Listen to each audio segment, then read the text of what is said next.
Assalamualaikum warahmatullahi wabarakatuh. Nama saya Khairini binti Ismail, nombor matrik 275889. Tajuk kajian kes saya adalah petisyen tanah di Mahkamah Tinggi Sabah Sarawak disandarkan.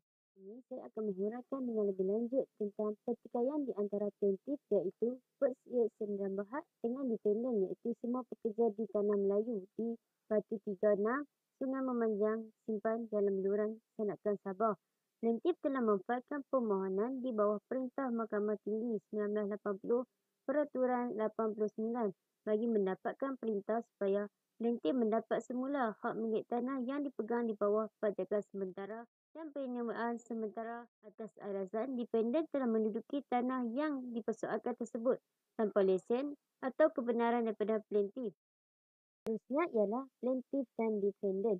Plaintiff dalam kajian ini adalah pemilik berdaftar tanah yang Persia Sdn Bhd yang memegang jawatan sebagai pengarah bukan eksekutif iaitu Low Kim Seng.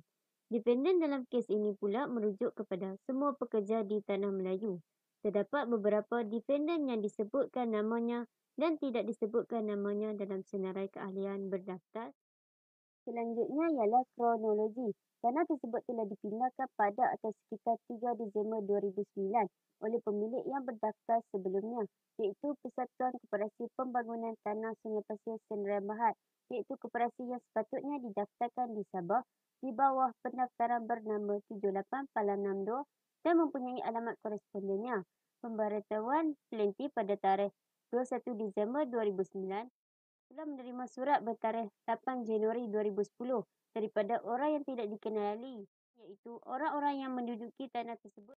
Mereka adalah anggota persatuan koperasi tersebut dan telah membangunkan tanah tersebut sekitar 30 tahun yang lalu.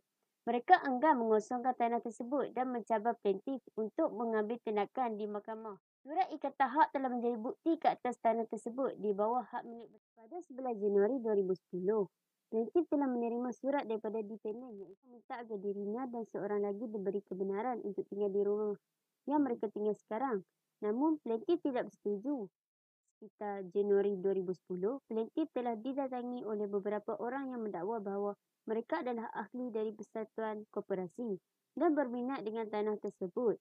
Plaintiff telah merujuk nama-nama mereka yang mengajukan tuntutan kepada persatuan koperasi tersebut untuk pengesahan sama ada mereka atau orang yang berada dalam persatuan koperasi tersebut mempunyai kepentingan. Pada 8 Februari 2010, Setiausaha Persatuan Koperasi tersebut telah mengesahkan kepada plaintiff bahawa mereka adalah bukan ahli yang berdaftar dalam persatuan koperasi tersebut dan tidak ada kebenaran telah diberikan kepada mereka untuk memasuki atau tinggal di tanah tersebut. Pada bulan Januari 2010, plaintiff telah meminta Juruhukum Malaysia Timur untuk melakukan tinjauan ke atas tanah tersebut. Mereka berada dalam kedudukan yang tidak sah dan menyalahi undang-undang. Juruhukum telah menyediakan plan kajian yang menunjukkan lebih kurang 28 struktur bangunan telah didirikan atas tanah tersebut yang dipegang di bawah penyewaan sementara. Dependent dan semua orang lain yang didapati menduduki tanah tersebut atau bahagiannya adalah penceroboh haram dan tidak mempunyai lesen untuk menduduki tanah tersebut. Serta mereka tidak boleh menuntut hak atau kepentingan apa-apa pun. Pada tahun 2009, pencarian tanah dilakukan ke atas kata tanah tersebut bersama Persatuan Koperasi dan pihak berkuasa tinjauan telah mengesahkan bahawa tanah tersebut iaitu pajakan sementara didakwa dan dipindahkan kepada plaintiff pada 9 Oktober 2009 dan 3 Disember 2009. Kawasan tanah tersebut telah dibangunkan sepenuhnya dan ditanam dengan pokok kelapa sawit oleh dependent. Kelakuan plaintiff seperti yang didakwa sebagai pemilik berdaftar menerbitkan notis pengusiran bertarikh 18 Disember 2009 adalah menyalahi undang-undang yang menjadikan dependent sebagai orang asli ke atas hak-hak yang sah untuk kelayakan pemilikan tanah tersebut. Dependent telah mengusahakan dan membangunkan tanah tersebut dengan peladangan pokok kelapa sawit setelah tinggal sejak 30 tahun yang lalu. Pengusiran yang menyalahi undang-undang ini oleh plaintiff akan menyebabkan mereka mengalami ketidakadilan dan menghadapi kesusahan apabila tidak mempunyai tempat alternatif lain untuk tinggal dan bertentangan dengan undang-undang keadilan hak asasi kepada dependent. Dependent telah mengetahui bahawa dakwaan plaintiff ke atas tanah tersebut pada akhir tahun 2009 ketika dependent melakukan pencarian tanah mengenai status tanah persatuan koperasi dengan pihak kuasa tanah dan pihak kuasa tinjauan yang mengesahkan tanah tersebut adalah penyewaan sementara. kepada defendant selain yang didakwa daripada menjadi pemilik berdaftar ke atas tanah tersebut. Oleh itu, ahli lembaga pengarah koperasi telah mengunjungi tanah tersebut dengan mengenai defendant, tetapi sebenarnya mereka memiliki hak adat bagi tanah tersebut seperti yang ditetapkan di bawah Seksyen 65 dan 66 Ordinan Tanah Sabah. Pada 25 Januari 2010, defendant secara rasmi telah menulis dan memberikan maklumat tentang latar belakang sejarah peristiwa tanah tersebut dalam pertikaian yang membawa kepada pemindahan dakwaan tanah tersebut kepada plaintiff dan Suruhanjaya Pencegahan Rasuah Malaysia untuk menjalankan siasatan rasmi yang berkaitan dengan hal ehwal Persatuan Koperasi serta pemasal fakta dan maklumat yang diberikan oleh ahli lembaga pengarah pada mesyuarat agung tahunan yang diadakan pada 24 Ogos 2006.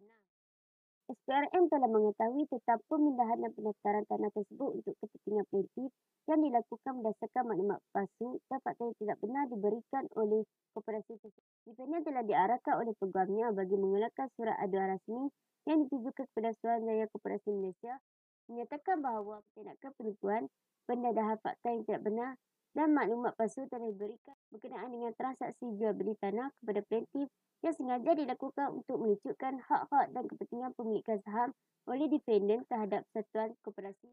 Suruhanjaya Koperasi Malaysia Negeri Sabah telah mengeluarkan surat yang ditujukan kepada defendant mengatakan bahawa firma pengacara yang mengesahkan siasatan sedang dijalankan oleh pihak berkuasa pada 13 April 2010 ke atas Persatuan Koperasi tersebut di bawah Seksyen 64 Akta Pertubuhan 1993. Oleh itu, Mahkamah telah membuat keputusan menyatakan bahawa defendant bukan berceroboh tetapi mempunyai hak adat anak negeri dan kepentingan untuk menuntut pemilikan tanah tersebut di bawah Seksyen 2/1/A Ordinan Tafsiran. Dalam kes ini, defendant hanya mengemukakan tuntutan untuk hak adat Bumi Putera tetapi gagal membuktikan kepada mahkamah bahawa mereka telah mewujudkan hak-hak itu di bawah Seksyen 15 di hadapan diuruskan oleh pemungut hasil tanah sama ada secara pampasan wang atau melalui geran hak milik tanah yang dikeluarkan di bawah bahagian 4 Ordinan Tanah seperti yang diperuntukkan dalam undang-undang dalam Seksyen Ordinan tersebut. Selain daripada perkara di atas, nama-nama yang disebut oleh Affidavit Muhammad tidak sesuai dianggap sebagai defendant atau orang yang menduduki tanah tersebut kerana menurut pengakuan mereka sendiri bahawa mereka tinggal secara tetap yang tidak sama dengan alamat tanah tersebut. Yang rujukan kepada defendant dalam Affidavit Syarif khususnya berkaitan dengan 10 orang yang dinamakan sebagai defendant tidak disebutkan namanya dalam senarai ahli yang terdaftar adalah hal yang tidak diserahkan sebagai pendeposit. Syarif yang tidak mempunyai kuasa untuk membuat tuduhan atau penolakan terhadap 10 orang affidavitnya. Mahkamah telah berpuas hati bahawa tidak ada dakwaan fakta dalam salah satu affidavit sebagai pembangkang daripada mana-mana defendant bahawa mereka telah memasuki tanah tersebut dengan kebenaran lesen atau persetujuan pemilik berdaftar sebelumnya. Seterusnya, Mutada bin Karudin telah menyalahgunakan kuasa dan kewibawaannya dengan mempengaruhi ahli lembaga pengarah Persatuan Koperasi untuk bersetuju dengan dakwaan penjualan tanah tersebut kepada plaintiff dengan memberikan maklumat palsu dan fakta yang tidak benar tentang defendant sebagai ahli berdaftar dan tentang keadaan pertanian di tanah tersebut kepada Suruhanjaya Koperasi Malaysia untuk mendapatkan persetujuan dan kelulusan bagi penjualan tanah tersebut kepada plaintiff. Untuk defendant, kebenaran telah berhujah bahawa hasil daripada surat yang dikeluarkan kepada Koperasi Malaysia, pihak berkuasa tersebut mengeluarkan surat yang ditujukan kepada pengacara defendant yang mengesahkan bahawa siasatan sedang dijalankan oleh pihak berkuasa tersebut di bawah Seksyen 64 Akta Pertubuhan 1993 yang kini masih belum selesai analisis penghakiman. Pada pandangan saya bersetuju dengan keputusan yang dibuat oleh pihak mahkamah. Hal ini demikian kerana keputusan yang dibuat oleh pihak mahkamah adalah berdasarkan bukti yang kukuh dan fakta yang benar serta merujuk kepada perintah mahkamah dan undang-undang yang termaktub dalam Perlembagaan Malaysia. Mahkamah juga turut menerima dan mendengar maklumat-maklumat dari kedua-dua belah pihak, plaintiff dan defendant, tanpa berlakunya sikap berat sebelah dalam membuat keputusan. Mahkamah telah memutuskan bahawa defendant dan semua orang lain yang dijumpai dalam pendudukan di tanah tersebut atau pihaknya adalah penceroboh yang telah menduduki di atas tanah tersebut secara haram.